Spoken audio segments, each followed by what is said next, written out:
नमस्कार, मैं सरला रावत शाह। आप देख रहे हैं पब्लिक एक्सप्रेस न्यूज। स्वागत है आप सभी का।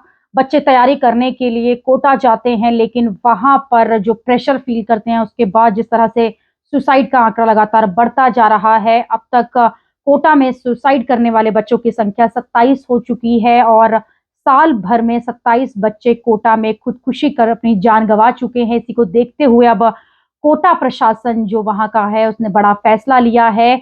कड़े नियम जो है, नियम जो संस्थान हैं, इंस्टीट्यूट्स हैं, उनको लगाए गए हैं और इन सभी नियमों का पालन करना होगा। इन कोचिंग इंस्टीट्यूट्स को लगातार बच्चे डिप्रेशन में जा रहे हैं, पढ़ाई का बोझ है जिसके चलते बड़ा कदम उठा रहे हैं, जिसके वजह से सुसाइड करने पर मजबूर ये बच्चे हैं, जिनकी देखभाल के लिए और भविष्य में बच्चे इस तरह की चीजें ना करें, इसके लिए प्रशासन ने कुछ नियम कानून इन इंस्टीट्यूट्स को जारी किए हैं। 2 महीने पहले हमने देखा था, जब लगातार बच्चों की आत्महत्याएं बढ़ गई थी, उसके बाद कोटा प्रशासन ने टेस्ट जो थे, जो पीरियोडिक टेस्ट वहां होते थे, उन टेस्ट पर बैन लगा दिया था। यानी कि कोचिंग संस्थान किसी भी तरह से टेस्ट नहीं ले सकते थे, लेकिन अब उस टेस्ट पर से बैन को हटा दिया गया है और कोचिंग संस्थान टेस्ट ले सकेंगे। लेकिन ये जो टेस्ट हैं, ये कुछ नियमों का पालन करना होगा, उसके बाद ही ये इंस्टीट्यूट ले सकेंगे। हजारों लाखों बच्चे हर साल कोटा पहुंचते हैं तैयारी करने के लिए, चाहे वो नीट की तैयारी हो या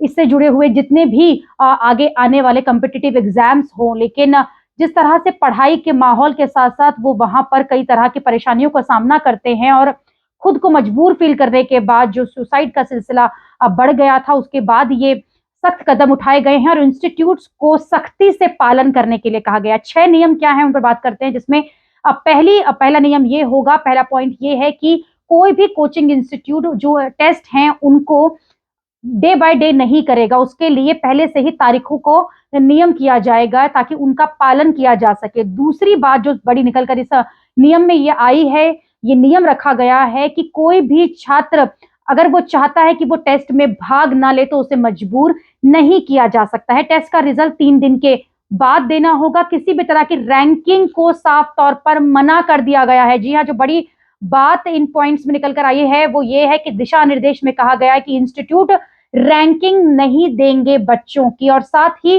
रिजल्ट केवल बच्चों को और उनके माता पिता तक पहुंचेगा।